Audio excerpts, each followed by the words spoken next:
Well, hello and welcome back to another edition of My Car Guru.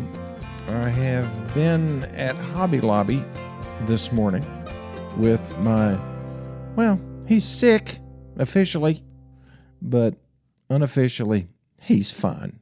Bo, one of my grandchildren, he wanted a new car or a truck since he is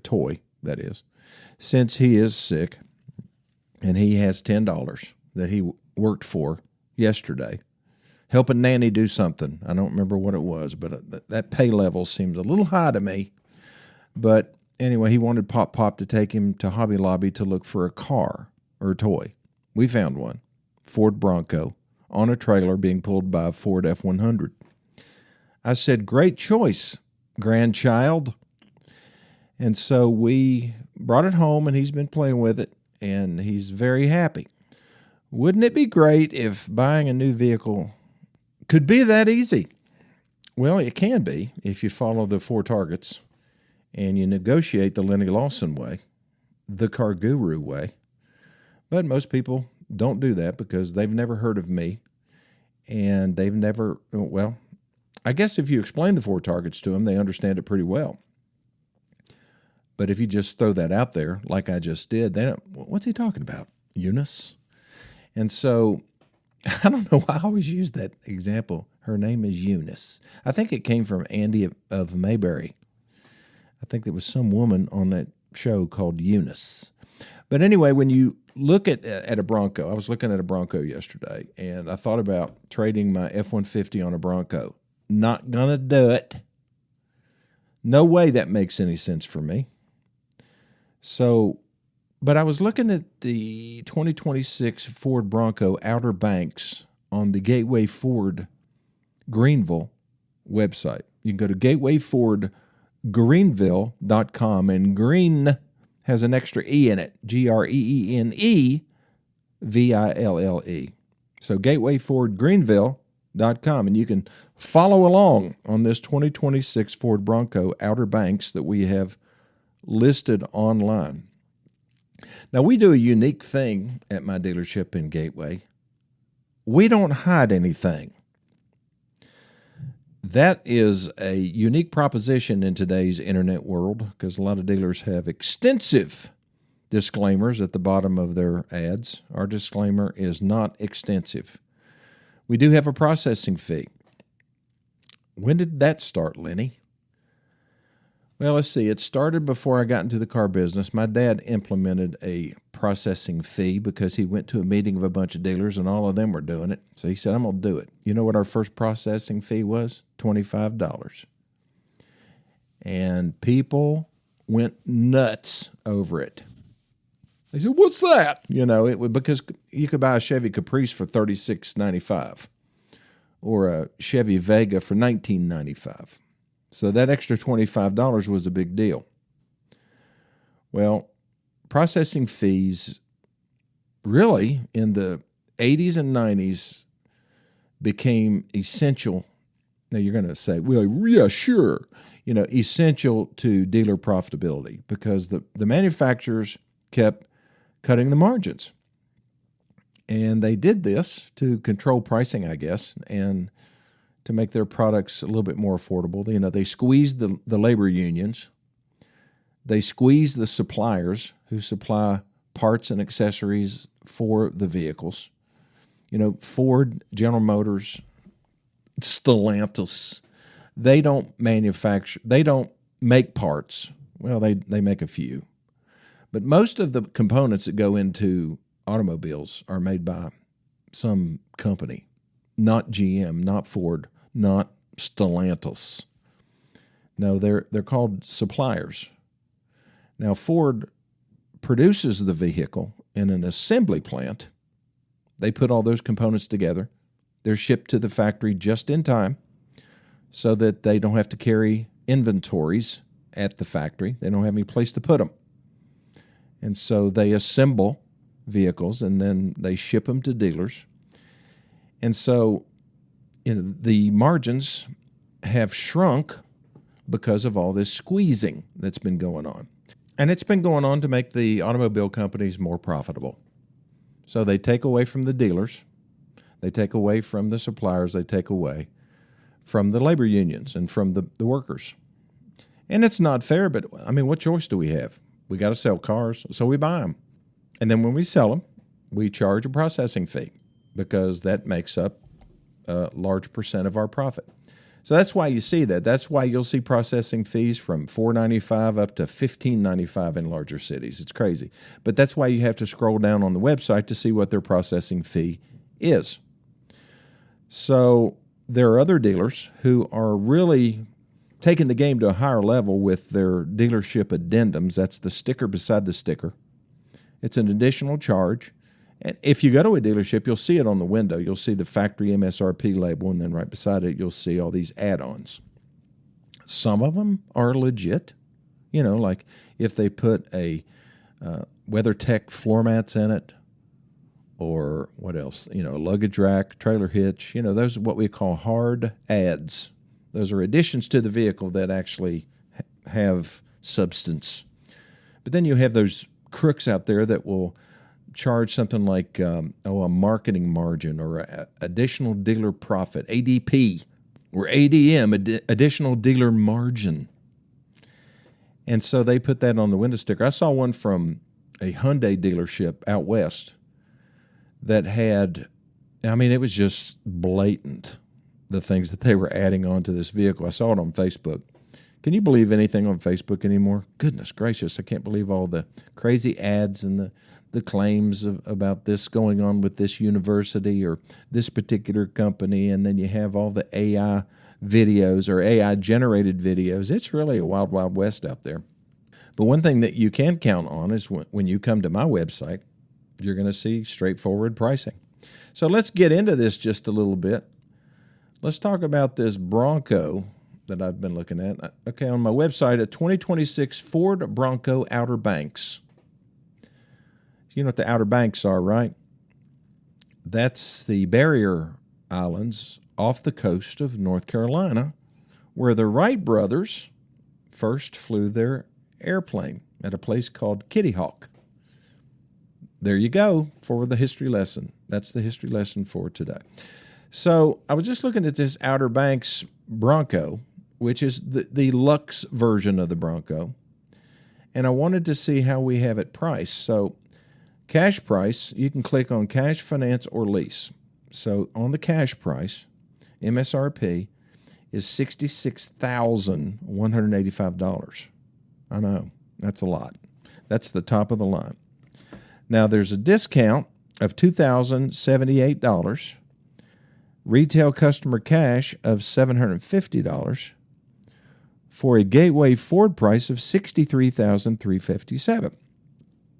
Now, you remember I was talking about the crooks. So what they'll have, instead of having a $2,078 discount, they'll have an addendum on their window sticker and an extra charge at the very bottom of the website. So in the large print, they give you an additional $4,000 discount over what we do, but then you scroll down to the disclaimer and they take it right back away. Isn't that crazy? So instead of showing a $2,078 discount, they'll show a $6,078 discount. Which looks better, $2,078 or $6,078? Well, of course, the $6,078 looks better. And then you take away the $750 rebate, and I mean they're at $59,357. Oh wow! I'm going there to buy my Bronco. And then you get there, and you're looking at the sale price and the discount. Wait a minute, that discount's only $2,000. I thought I was getting $6,000 off. Say, well, yeah, but you've got to add back the marketing margin and the paint sealant and the fabric guard and the extra toolkit made in Bangladesh. I don't need a toolkit made in Bangladesh. I want $6,000 off.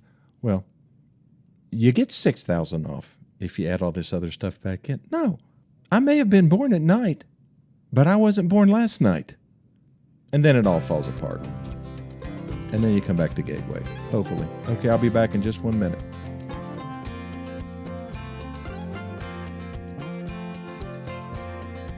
Okay, I am back. So we're trying to dissect this deal. We're looking at Gateway Ford Greenville's website on this Bronco. And the cash price is pretty straightforward, $2,078 discount. No, it's not $6,078 because we don't add any of that other stuff. You got to watch out for that, folks. I'm telling you. Okay, so let's look at what other things we can see here. Oh, yeah. So here's a finance price. So I click on finance. I can see what my monthly payment would be with 20% down. How come you use 20% down, Lenny? Well, because most people have approximately that if they have a trade-in. Hopefully they have some equity. They'll throw some cash down on it, and they'll get to 20%. We have to figure something. We could do 10% down, but it's important for you to know that, for you to know what are the parameters, and you just scroll down just a little bit, and right here it is. 72 months at 5.77% APR with $13,237 down payment or trade equity. And there you go. What's the payment, Lenny? $825.19 a month. Well, that's too much. Well, you can pay more down. Will we negotiate off of that price? Probably. But at least it gives you something to base it on. And then there's another tab. What's it? It says lease. Let's click it. How much is the lease payment? $664. So the finance payment is $825. The lease payment is $664. The finance term is 72 months plus tax. The lease payment is 36 months plus tax. What do you pay tax on a lease? Well, you don't pay tax on the full vehicle. You just pay sales tax on each monthly payment. That's a big advantage. When you buy a new vehicle and finance the whole thing, you're paying a lot of sales tax. At least in the state of Tennessee, you are. About 7.5% to 7.75%. And so that sales tax, if you don't pay it up front, then you are financing that sales tax for 72 months. That's a big chunk right there. And so that's why, most people have trade-ins, so they get trade-in credit if you trade your car. We have a lot of folks say, I'll just sell my car. Well, okay, sell your car, but you better sell it for enough to cover the sales tax savings. What do you mean? Well, if you trade your car, you only pay sales tax on the trade difference. If you sell your car and come in and buy it, you're going to pay sales tax on the full amount. I know it doesn't seem fair. You don't get any credit for it. But on a lease, you only pay sales tax on each monthly payment. This particular lease payment is based on $7,282.51 due at lease signing. What's that? It's optional. You don't have to pay anything. Or you can pay $7,000. Or you can pay $15,000. I wouldn't recommend it. Leasing is a great way to have a lower payment, get more car for the money. There's all kinds of different options there. It's always worth looking at. But so many people are just so close-minded. I'm not leasing. No way. I want to own it. Well, you don't own it when you buy it and finance it. The bank owns it. The title's in your name, but who has the title? Not you. The bank. And when you make your last payment, they'll be nice enough to, hopefully, to send you the title. Then whose is it? It's yours. If you want to know who really owns the vehicle, just miss a couple payments because the rightful owner will come and get it with a rollback. And then they'll take it to the auction and sell it, and whatever the deficiency is in the balance, they're going to come after you for it. What happens if they sell it for more than I owe on it? Then you get a check. But your credit is going to be destroyed for sure because you had a repo. Doesn't matter if they sold it for more than what you owed on it. You let it go back. So that's never a good thing. But some people can't afford it. Their life circumstances change. There's an illness in the family. I understand, and banks understand, but they're not going to forgive you. You may have an easier time getting another car financed later on if you have a good excuse or a logical reason as to why you quit paying for it. So it's important to look at all these different numbers, but you have to know what all of the particulars are. For example, on financing, what's the term? How long is the loan for? What is the interest rate? Are there any prepayment penalties? And are there any ads? What are they throwing into that monthly payment? Like in this particular example, there's nothing being thrown in except principal and interest. That's it. I mean, if you finance a vehicle at a lot of dealerships, they give you a monthly payment, you better say, well, what's included in that? Because they may be some of those notorious payment packers, and you're buying gap insurance and an extended service contract, which is not a bad idea to buy it, but you want to know it when you buy it. And then all these other products that they sell.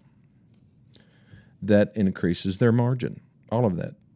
So you can, I don't know, I think a lot of people are safer on a lease because if you normally trade every 3 years anyway, and they have a pretty good lease program, meaning that they have a low interest rate that it's based on, you're getting a vehicle that has a real high residual value, meaning that at the end of the lease, it's still worth quite a bit, and that the amount of depreciation that you're paying for, which is what basically most of the cost of a lease is, you're paying for the depreciation on the vehicle. But if I'm comparing a lease to a purchase, to a cash deal, I mean, that's a lot to think about. And you almost need a financial advisor to help you figure it all out. Well, you really don't. You can call me, 423-552-2020. Give me the facts. Give me the vehicle that you're interested in. If it's a lease of like a Honda or a Toyota or some other brand, I need to know the term and the money factor and the residual value, and then I can calculate it for you. All of that information is available from the dealership. If it's a finance deal, I need to know what interest rate they're giving you and what term, and then we can talk about monthly payments. And if you're a cash buyer, it's pretty straightforward. You still have to look and see what extras the dealership is charging for. Is the discount that they're showing me, either online or on a piece of paper in front of me, is it legit? If it's not based on the MSRP of the vehicle, and it's a brand new vehicle, if it's used, you've got to find a number that's reasonable, either from KBB or Edmunds.com, or you've just got to do a lot of research, or you've got to call me, 423-552-2020, and I'll tell you what a good retail value is on a vehicle that you're looking at. I don't care if you live in California or Australia. Well, Australia might be a push. But in the United States, I can tell you what a reasonable retail value, which is what the typical consumer will pay for a particular vehicle, if I know what the facts are, mileage, condition, so forth. I'll just look at a Carfax. I'll look at an auto check. I'll see how it was maintained, where it came from. A vehicle that comes from Michigan is not going to be worth as much as one that lived in Alabama because of the salty roads in the wintertime. It causes rust. Sorry, Michiganders, but that's just the way it is. So each of these different financing or payment options, whether you pay cash, finance it, or lease it, they all have little nuances and ways for dealers to grab a little bit extra money. If a guy's reaching out and grabbing a little processing fee or documentary fee, at least they disclose it up front. It's on the sales contract. But if they're grabbing in other ways, which many of them do, if they're not being straightforward, then it's a good way to end up, I guess, blowing a lot of your vacation money. Because I think that it's very reasonable for me to make this call right here, that if you get ripped off good enough on just a regular everyday, let's say $30,000, $40,000 vehicle, and you're not watching the ball, you're not looking at the numbers, you could easily pay $5,000 to $10,000 too much overtime. Will that pay for a trip to Myrtle Beach? Several of them. I'll be back in just 1 minute.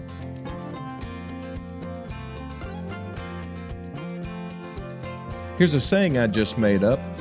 Begin with an open mind, but with a closed pocketbook. If most people would function from that mindset, they'd be a lot better off.